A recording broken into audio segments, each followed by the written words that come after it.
Bonjour à tous, je sais que ça va vous faire tiquer, mais est-ce que vous saviez comme quoi biologie et mode, ça allait de pair? La science. Il n'y en a pas deux. Alors non, n'imaginez pas Einstein en Balenciaga ou Pasteur à la Fashion Week, ça c'est vraiment un truc pour les gogos parisiens. Alors la liaison de ces deux termes peut peut-être vous étonner parce que probablement vous imaginez quelqu'un qui travaille dans la science, un chercheur donc en sciences, comme quelqu'un qui a une hypothèse de dingue, une idée assez fixe, une idée qui va d'ailleurs un peu en contre-courant de celle des autres et qui grâce à ça permettra de révolutionner la science. Admettons que cette ligne droite représente le temps. Vous êtes mignon. La science est en réalité un monde où l'effet de mode est très important. Alors tout d'abord, qu'est-ce qu'un effet de mode? Alors un effet de mode, la définition c'est l'effet de mode désigne un phénomène social ou culturel dans lequel un comportement, un intérêt ou une idée devient soudainement populaire, non pas parce qu'il est plus pertinent, mais parce qu'il est perçu comme tendance ou valorisé à un moment donné. Alors un effet de mode, en gros, c'est lorsque quelqu'un fait quelque chose et les autres le suivent. Non pas parce que ce qu'il est en train de faire est vachement cool, mais plutôt parce que...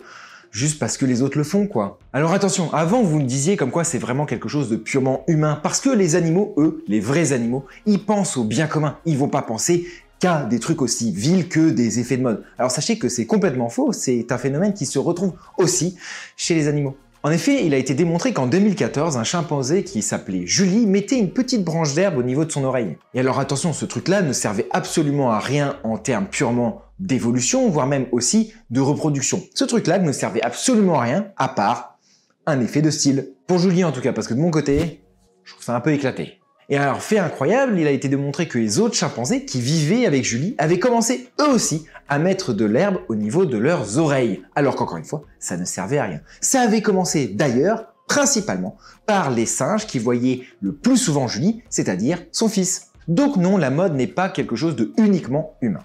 Et d'ailleurs, dans cet article, il y a une phrase qui résume à peu près tout. Singe voit, singe fait. Nous sommes des singes, on voit, on fait. Et alors vous dites peut-être, oui, mais cet effet de mode ne touche que ce qui est vestimentaire, ou alors en tout cas quelque chose de pas particulièrement important. En réalité, cet effet de mode touche absolument tous les domaines, et donc la recherche aussi. Alors c'est quelque chose que probablement vous ne voyez pas, pour une raison assez simple, on parle très peu de science aujourd'hui dans les médias, soit classiques, voire même non classiques. Pour être très franc, on parle pas trop de science. Et en réalité, nous on le voit directement en tant que postdoc, parce qu'on fait des congrès et des séminaires.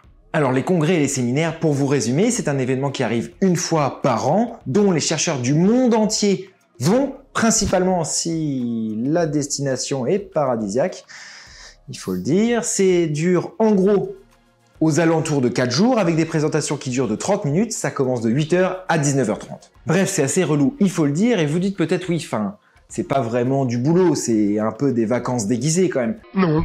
Sachez que pas du tout, c'est vraiment énormément de boulot, ça permet surtout de voir un peu les tendances qu'il y a dans votre domaine de recherche. Si durant le séminaire de 2023, il y a 5 personnes qui travaillent sur le corpuscule de Barr. Vous savez pas ce que c'est que le corpuscule de Barr? Il y a une vidéo sur le sujet sur notre chaîne. Quand en 2024, il y a 20 personnes qui travaillent sur le corpuscule de Barr et quand en 2025, il y en a 50, vous vous rendez assez vite compte qu'il y a une tendance et un effet de mode sur le corpuscule de Barr. Mais alors, quelles sont les modes en ce moment en sciences? Alors, je vais vous en parler de 2 parce qu'en vrai, il faut le dire, il y en a beaucoup. Microfluidique, exosome, utilisation de l'IA en termes diagnostiques, bref, les sujets sont multiples, mais arrêtons-nous principalement pour parler de microbiote intestinal, mais aussi de single cell analysis. Pourquoi ces 2 sujets principalement?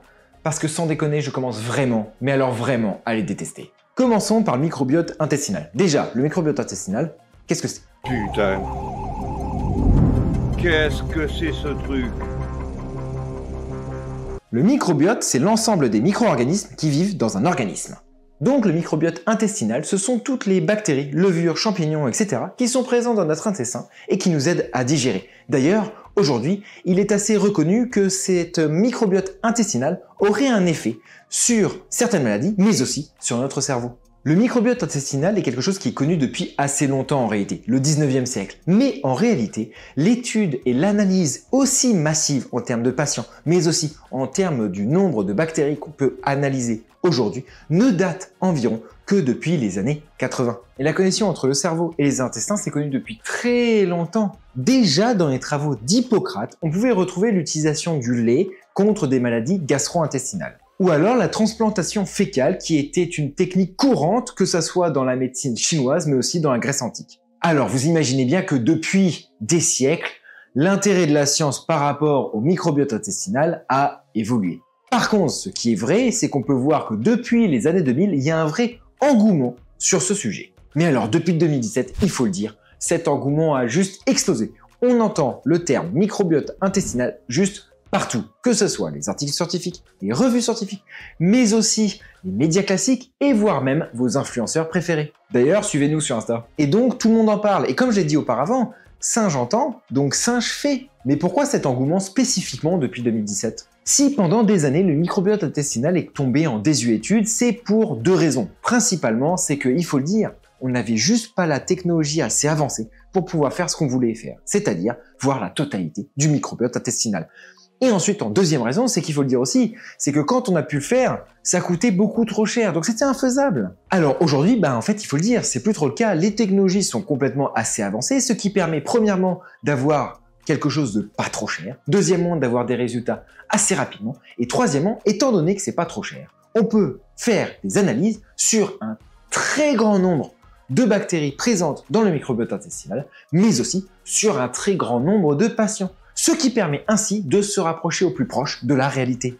Et il y a des résultats, par exemple la transplantation du microbiote intestinal de souris dépressives vers des souris saines entraîne la dépression des souris saines. Deuxièmement, les transplantations fécales ont montré des très bons résultats contre les infections à Clostridium difficile, qui est une bactérie qui est difficile à combattre même avec des antibiotiques. Après, d'un autre côté, ils n'ont pas utilisé de bactériophage. Il y a aussi un lien entre microbiote et immunothérapie. Il a été démontré que certains microbiotes permettaient d'augmenter l'efficacité de cette thérapie. Donc il faut le dire, il y a des résultats intéressants. Et là vous vous demandez peut-être, mais pourquoi est-ce que tu détestes autant cette mode alors? Je vais pas vous le dire maintenant, je vais en parler après avoir parlé de cette deuxième mode qui est le single cell analysis. Et alors cette mode-là, c'est exceptionnel. Mais vous vous demandez probablement, mais c'est quoi le single cell analysis? Si on traduit, ça fait analyse d'une seule cellule. Et il faut le dire, avec un nom comme ça, vous avez tout compris.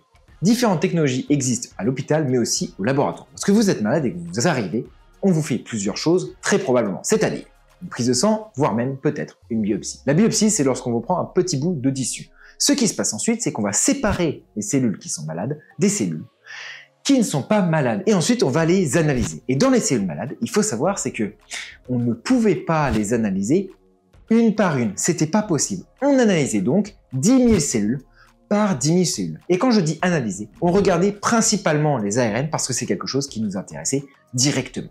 Et là, vous vous dites, oui, mais si dans ces 10 000 voire 100 000 cellules, il y a certaines cellules qui sont différentes des autres, comment vous faisiez pour le savoir? Eh bien, vous avez compris tout le problème. En réalité, non, on ne pouvait pas le savoir, mais d'un autre côté, c'était pas de notre faute. Il n'y avait juste pas la technologie. Il faut bien comprendre qu'avant 2013, c'était impossible d'analyser une cellule par une cellule. C'est aussi simple que la technologie n'existait pas. Après 2013, boum, grand boom, c'est incroyable, on a enfin une technologie qui peut analyser une cellule par une cellule. Et ensuite, il a fallu un peu de temps, principalement pour un peu diminuer le prix et aussi sa démocratisation. Et aujourd'hui, on peut analyser la totalité des ARN qui sont présents dans une cellule et la comparer avec les ARN qui sont présents dans une autre cellule, dans le même patient, dans le même organe. Et ça, c'est quelque chose qui est incroyable et qu'on ne pouvait pas faire avant. Et ça nous amène énormément de complexité aussi, il faut le dire. Car beaucoup de chercheurs ont travaillé sur différents cancers avec l'utilisation de cette nouvelle technologie et ont démontré des résultats incroyables. Par exemple, alors qu'on pensait que le cancer du poumon était quelque chose d'assez homogène, en réalité, on a démontré que certaines cellules,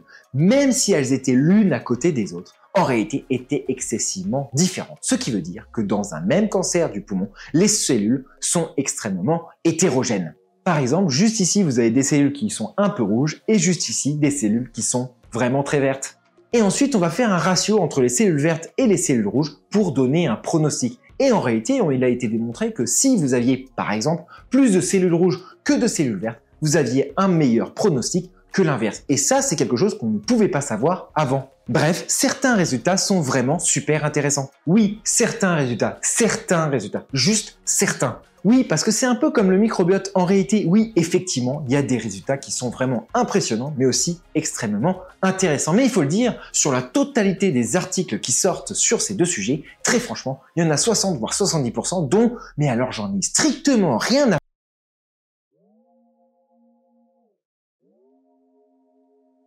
Par contre, ça sort dans des super bons journaux. Alors que moi, j'en ai rien à faire, effectivement, vous en fichez. Par contre, ce qu'il faut dire, c'est que si je m'en fiche, ce n'est pas parce que je suis un chieur. Non, c'est parce que 60 à 70% de leurs résultats, il faut le dire, ne démontrent rien, n'a pas de transposition en clinique, bref, ne servent à rien et n'iront pas plus loin que ça. Le problème, c'est que, étant donné qu'ils ont travaillé sur un sujet qui était tendance, eh ben, ils vont être publiés dans des journaux à une très grande importance, mais en plus de ça, leurs travaux vont être cités énormément de fois. Et plus un article est cité, plus on considère que cet article est un travail extrêmement important, voire même décisif pour la science. Et le problème, c'est que c'est pas vrai. Alors que non, hein, c'est juste parce qu'en fait, ça parle d'un sujet tendance. Et étant donné qu'ils vont être publiés dans des journaux d'une très grande importance, assez facilement. Mais en plus de ça, très facilement cités, alors que très franchement, ils démontrent rien. Que pensez-vous alors que les autres chercheurs qui ne bossaient pas sur cette tendance vont faire? Et oui, ils vont faire un peu ce que vous pensez, c'est-à-dire que soit ils vont utiliser la technique, ici dans notre cas le single cell analysis, soit ils vont faire un lien, même ténu, ça suffira, avec le microbiote. Ce qu'il faut faire, c'est surtout en parler, et ça suffira. Encore une fois, singe entend, singe voit, singe reproduit. Et c'est un peu comme les films Marvel, vous savez, il y a énormément de films Marvel qui sortent, il y en a en gros les 3/4 qui sont achetés, il y a un quart qui est globalement bien, et étant donné qu'il y a tellement de films Marvel qu'au bout d'un moment vous avez même pu les voir, vous les considérez comme tous nuls. Et ben moi, je suis à cette étape-là avec le microbiote ou le single cell analysis. Mais alors, est-ce que ce phénomène de mode est si mauvais, premièrement, et deuxièmement, est-ce qu'on peut l'enrayer? Et disons-le de suite, la réponse est simple pour les deux questions, non. Comme je l'ai dit, il y a 70% de résultats qui ne servent globalement pas à grand chose. Mais ça veut dire qu'il y a quand même 30% qui sont des résultats extrêmement intéressants et prometteurs. Et donc, je ne peux pas me ramener et dire comme quoi le phénomène de mode est si mauvais, parce qu'il y a quand même 30% de résultats qui sont hyper intéressants. Et ensuite, sur le fait de l'enrayer. Comme je l'ai dit, singe voit, donc singe reproduit. Le fait est que vous ne pouvez pas arrêter des chercheurs de suivre un peu la tendance, c'est-à-dire qu'ils voient leurs copains faire des trucs qui ont l'air d'être sympas, pourquoi pas faire la même chose? Et ensuite, point de vue des investissements. Mettez-vous dans la peau d'un investisseur qui doit donner de l'argent entre deux sujets. Premier sujet, ça va être le même traitement que vous connaissez, mais la durée de ce traitement va être différente que d'habitude. Et un autre sujet qui est hyper prometteur, principalement parce que vous l'avez entendu à la télé. Eh ben, il faut le dire, vous allez faire à peu près comme tout le monde, c'est-à-dire que vous allez donner de l'argent au deuxième projet. Pourquoi? Parce que vous l'avez un peu entendu à la télévision. Et oui, singe entend, singe donne argent. Et je le dis, c'est tout à fait normal, c'est pas grave. Donc tout ça pour dire que la mode, effectivement, c'est pas dingue, mais surtout, on n'y peut rien, et il y a quand même un peu de bon côté, il y a quand même 30% de résultats, je le redis. De notre côté, j'espère que Singe a écouté cette vidéo, Singe a apprécié, mais surtout Singe a compris, et surtout, Singe s'est abonné. Prenez soin de vous et écoutez la science. Ciao!